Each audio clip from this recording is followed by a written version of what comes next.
Hello and welcome everybody. I'm your host Justin Kennington. This is SDVoE Live, TV for Pro AV. Thanks everybody for joining us. We've got a different kind of episode today than we've had these past few months. Everything to date has been very sort of theoretical and based around a technical topic. What is 8K? What is a network? What is HDR? Today we're going to talk a little bit more hands-on, a little more real world. We're going to talk to you about an SDVoE installation at the Samsung KX Center. That's at King's Cross in London. This is it's a retail space, but it's much more than a store. It's a place that Samsung wanted their customers and fans to be able to sort of to experience their brand, experience their technology, and be able to have a really powerful interactivity. You can imagine that image quality is very important to a user like Samsung, where featuring some of their high-end displays is the purpose of the facility. So we're very proud that Samsung chose SDVoE technology as built and implemented by ZeeVee, one of the founding members of the SDVoE Alliance. So today we have a special guest, Charlie Sullivan from ZeeVee, who helped to drive that installation. He's gonna explain to us a little bit about how it all came together. And why SDVoE was such a powerful technology choice for an installation like that. But before we dig into all of that, let's remind you of a few things you need to know. We want you to reach out to us on Twitter at hashtag SDVoE Live. We want to hear from you in the chat box, which you can reach right down there on your screen below my feet. So don't miss that. And we also want you to make sure and catch the after show. Right after our 30-minute program is done, all you have to do is sit right where you are and don't touch anything, and you'll have Matt, Charlie, and myself available to take your questions live and interact with us. So we can't wait to hear what you've got. Speaking of Matt, he's my co-host for the show, head of education for the SDVoE Alliance. And coming up after a short quiz question, you're going to hear from Matt, who's going to introduce our video for today.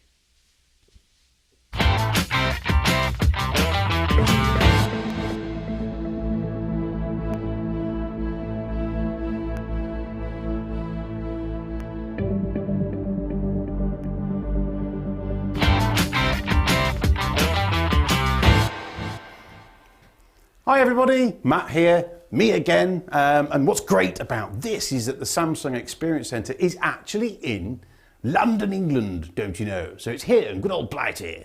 Yeah, looking forward to hearing from Charlie very soon, but what we've got here for you is a snippet of a video that's, of course, is up already on Academy. I think you'll find a link again down in the resources section, but it's here on Academy, and you should check it out after the show. It's a really cool video, and it gives you a real feel for the work that went in to making this incredible installation happen, and it is incredible. But what we've got here is a quick 5-minute snippet just to show you some of the graphic elements and introduce you to, obviously, to Charlie will be in there, and Kevin from the install company Snelling. So without further ado, let's go into it. But who'd have thought that you can do yoga at this place? Wow, it's amazing. Anyway, check this out.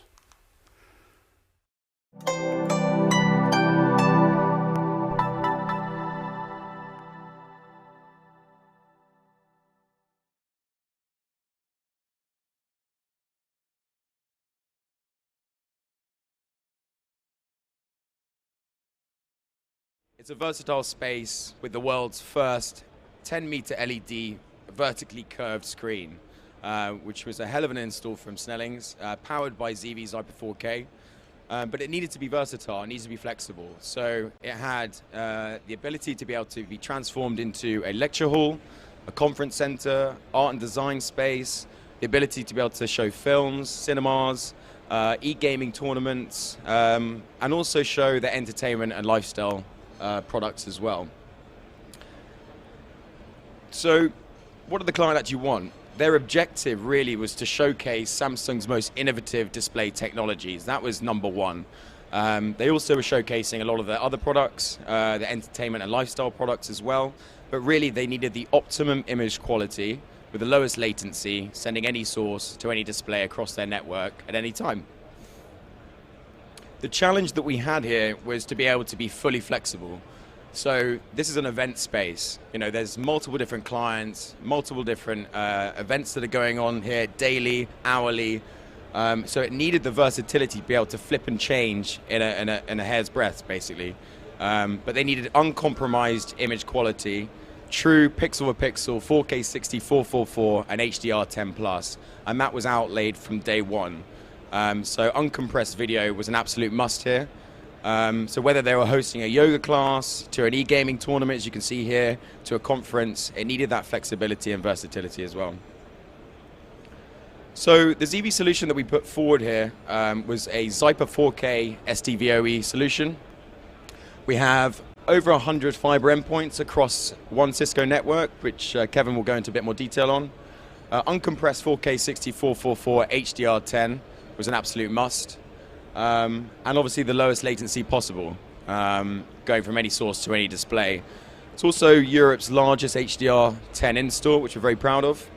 And also it has the ability to be able to be flexible, to be able to add a source, to add a display at any time, being AV over IP.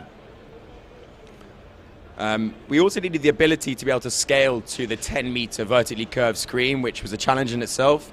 Due to the scaling engine in Zyper 4K, we were able to do so. We also had versatility in our formats, so we had HDMI in, we have display ports, multiple different formats as well, which really helped the client. And we also have fanless decoders, so there is no temperature constraints at all whatsoever. Easy installation as well. Our ZeeVee management platform really allowed for a very simple setup, configuration, and control of the system, which can be controlled via any third-party device at all. Why did we end up choosing this? And we work with Horley on this as well as Samsung. Number one, it supports HDR+, very important, right? We needed that additional bandwidth, that additional bits that need to be transmitted. We wanted uncompressed picture quality. We didn't want any artifacts. We're selling televisions and displays, so we don't want anything to interfere with that or possibly interfere with the picture quality. Charlie mentioned we did take care of, in certain circumstances, the scaling ability on some of the decoders, so we could actually use or run some sources that were originally 4K at 1080p for certain monitoring situations. And the other real important thing, and certainly for the Screen Max, and that's a picture of it there, in what we call the graffiti wall mode. And you can see there's some spray cans. They're not really spray cans, they're actually Galaxy phones that look like spray cans, and it allows you to do an interactive painting on the LED screen. So it's all virtual, but what we couldn't have is more than about 2 frames of latency, because you would have that disconnect between when you press the button and the motion and when it appears on the screen. So that was absolutely key for this application, is super low latency. And the Zyper 4K did a great job of that for us.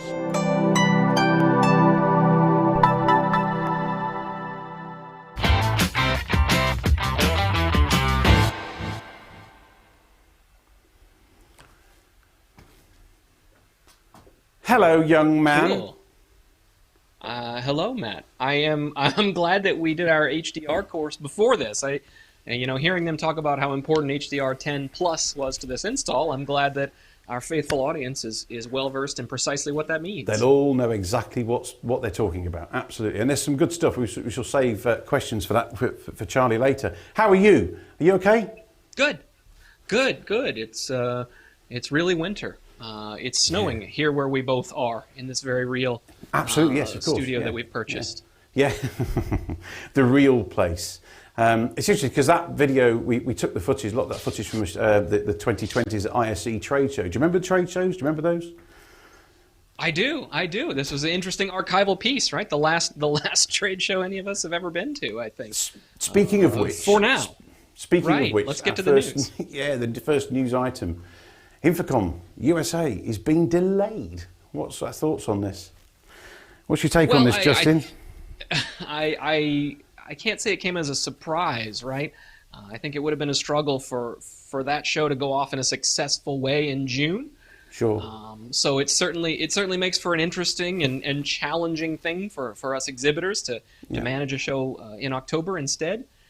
But I'm very hopeful that we'll have the same kind of audience that we've come to expect, the same kind of impact that this show can have, and I hope it goes off well for us all. Guys, have your input, by the way. You've got the chat box just below here. Get stuck in, tell us what your thoughts are on this. And I'm really curious to know what you guys think. Are you going to be there? Should we bother?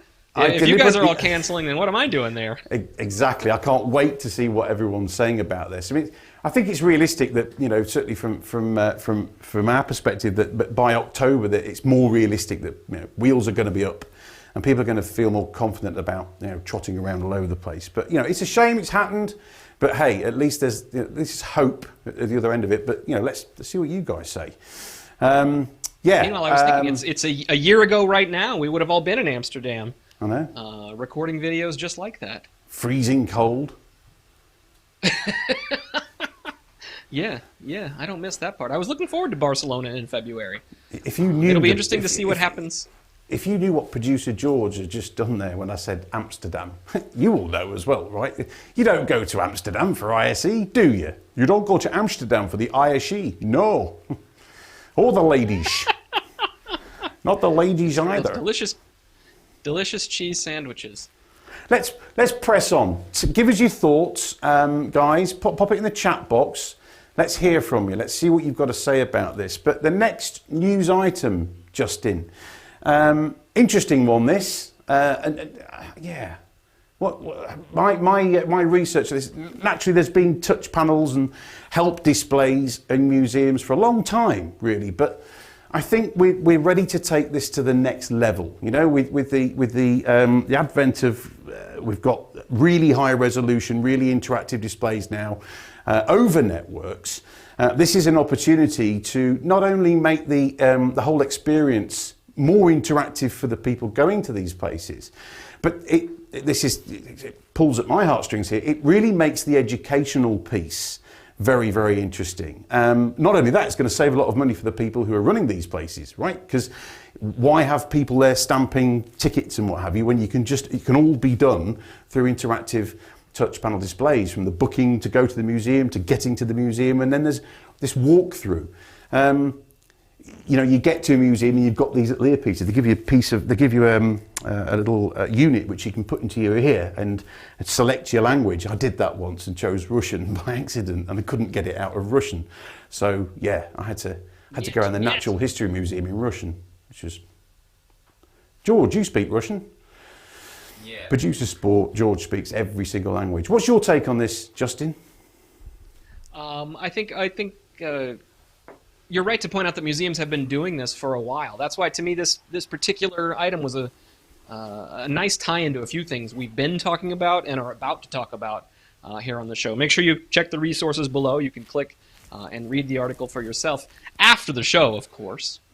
Don't do it yet. Museums have been at the forefront, I think, of kind of this interactive experience driven through displays and touchscreens and an AV experience. And we're starting to see that transition now in other areas, right? And big retail environments come to mind, right? Apple has built an industry on being an experiential kind of store. And this is precisely what Samsung is doing with the KX Center, where it's actually not a store. They're actually, if you read all their PR on it, they're very clear. Yeah. You actually can't even buy things at Samsung KX. You can go, you can experience the brand, you can have your devices repaired if you need that. They do provide service. But not even sales there, and it's because of the way AV can create these really engaging experiences. And right? It ties in a little to what we said last week about 8K, right? Where why does such super high resolution matter? How far do you have to be from a screen to see 8K pixels? Well, exactly. What if I'm this far from a screen? Then suddenly that really does matter. And what happens next, when we go to holograph and the real 3D virtual experience, this is paving the way to really make that user experience something special when you're watching and looking at artifacts and things in a museum, and being able to experience a different way, a different visualization from just watching something on a 1080 panel. It's very exciting. By the way, Samsung KX, you can't buy anything there, but it is in King's Cross in London. And any of you that know London know that you can buy lots of things at King's There's Cross. plenty of things to buy. Don't worry about that. Absolutely. We've got this guy waiting behind the scenes. Charlie, we saw him not that long ago in a little clip, but I think without any further ado, JK, if you don't mind, should we bring him in? Let's get him. Okay, Charlie, let's bring you in. Are you there, sir? It worked. I'm here. Hello. Evening, chaps. Hold on a minute, 2 seconds. Is that an English accent I hear? The Queen's English, yes. Oh, bravo, sir, bravo. Justin, that makes it 2-1. So yeah, here we go. Blighty runs the roost in episode 6. How are you, sir? Poor Justin. Very well, thank you. Very well. Thank you for having me. Thanks for joining us. How are you, chaps? Yeah, we're in good Pleasure's all shape. mine. We've paid the heating. Well, Justin's paid the heating bill here in SDVoE house, so we're all cosy and warm in our concrete mass. Charlie, we saw a snippet from a great piece that you did, which is on Academy. For people to go and watch, the full extent of, and it's really good, by the way, because when you watch the full video, you start to see all the schematics and diagrams of how these guys have actually the thought process that went into making it happen. Big install, Charlie. Big install.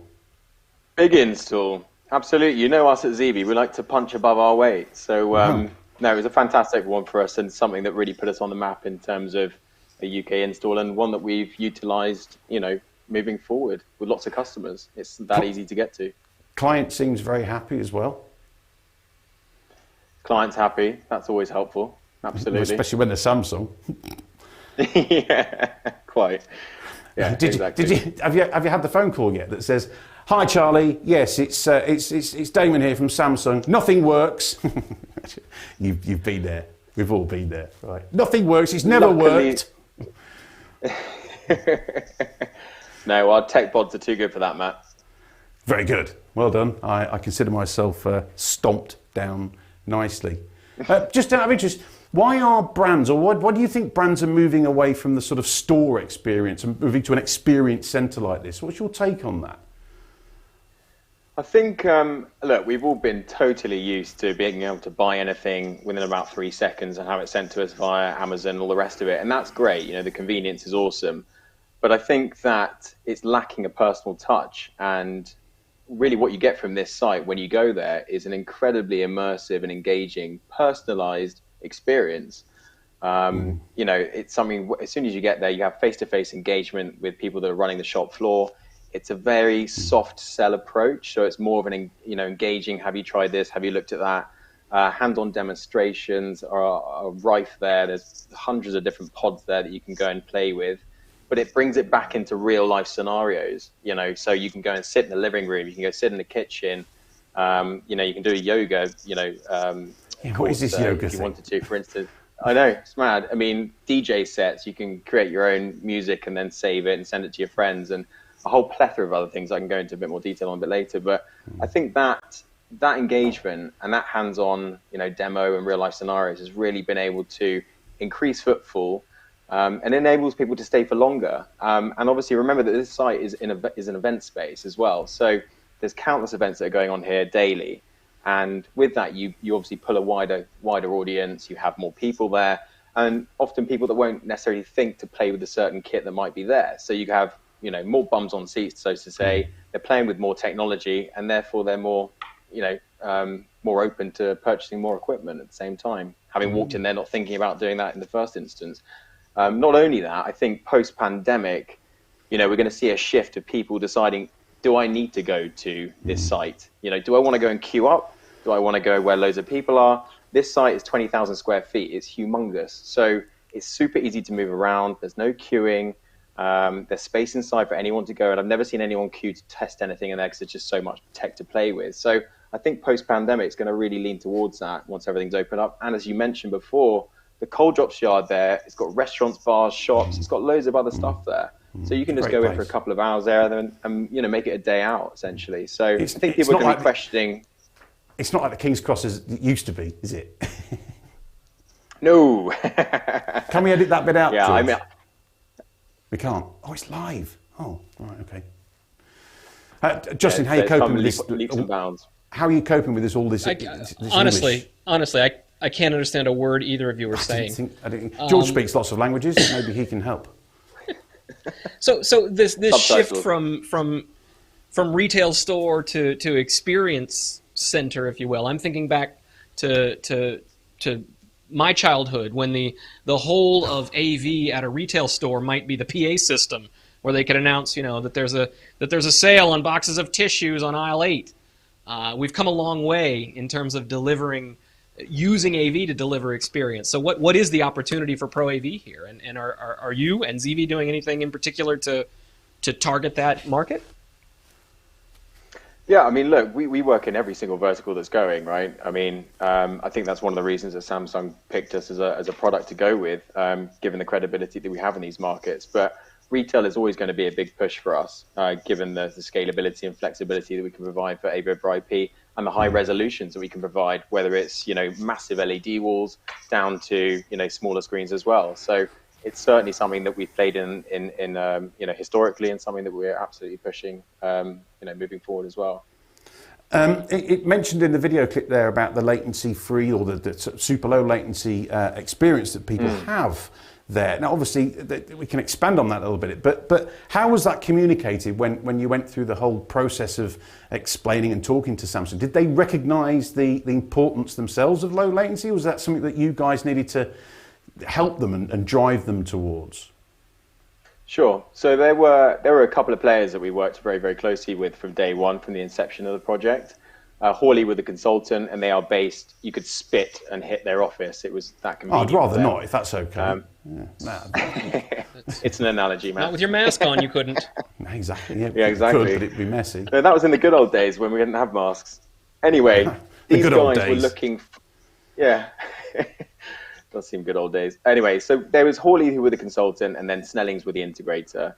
We worked very closely with these guys and have great relationships with both of them, having done quite a few installs with them in the past. Anyway, they were looking for obviously something that was going to allow them to distribute AV with high resolution images, but with that being 10 gig, it brings uncompressed video streams as well. So that's where we could bring the latency down. Saying that, they did test 1 gig systems, and let's not forget that Samsung own Harman own AMX, and AMX have their own AV over IP product. They wanted AV over IP for the flexibility and scalability of the system, but at the same time, they had to be able to show HDR10 because that's a Samsung standard built into their screens, right? So they want to show the best image because they're selling screens at the end of the day. So with that came the uncompressed nature of the Zyper 4K product that we put forward.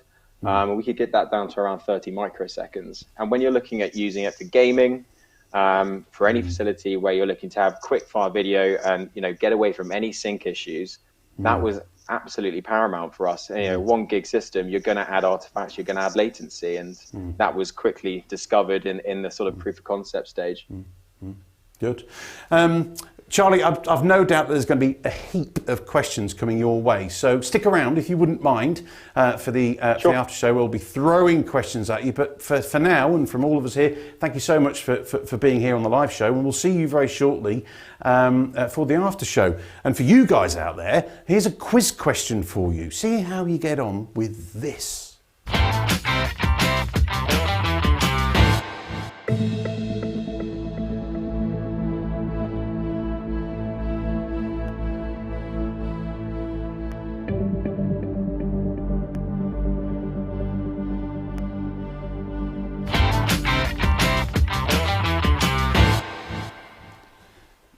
Still need some translation, or are you okay? Cool. It's okay when it's just you and me. I don't know, when you two get into it and all of the I'm multilingual. Banter, all the banter. Yeah, the banter. That's what it is. The bants, totes bants. See, I'm losing it. I'm losing you. Hello, sure, Matt. Come in. Totes bants. Sorry. I got nothing. Hey, I'm sorry about that. Hey, how about the Yukon XL? How's that going for you? Great. Justin, can you remind people about the after show? Remind people what they need to do to get more bums on seats in here. Just talk to them. Tell them what they need to do. It's very simple. It's very simple. About 4 3/4 minutes from right now, you need to sit there.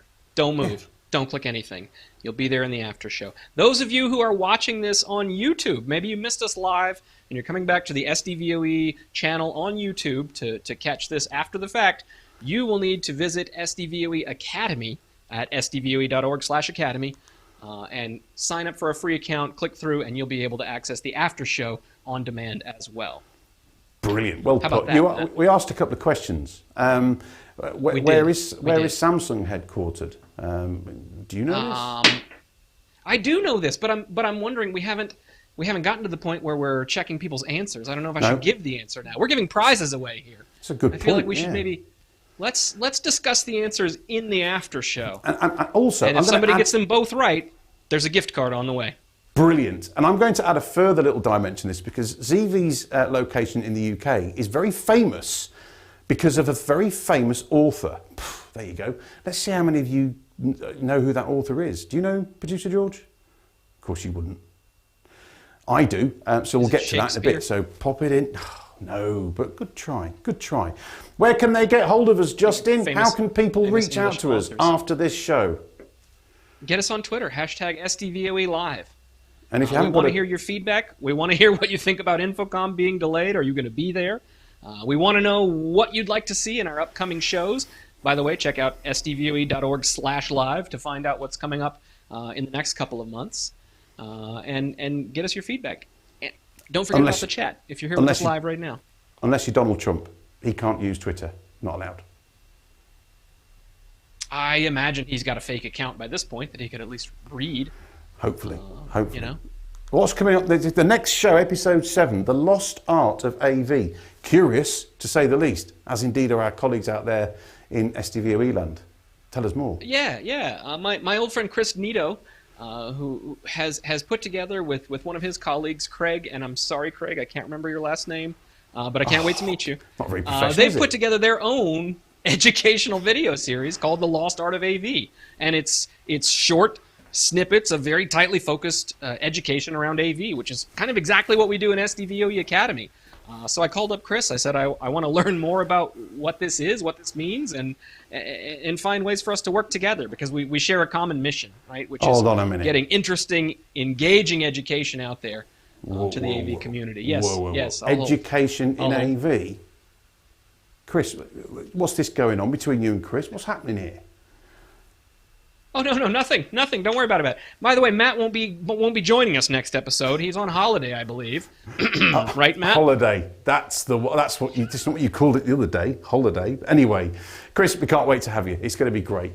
We can spar with education stuff. It's going to be great. But yeah, we're in different. Another rivalry. Another steel cage death match. That's what I'm thinking. Great. Let's get some of the previous guests in. Let's get Stefan in there, because he likes to stir the shit, doesn't he? Well, somebody has to. You guys, stay where you are. You go and get yourself ready for the after show. Bring all your stuff in. We can't wait to see what you've been writing in the chat.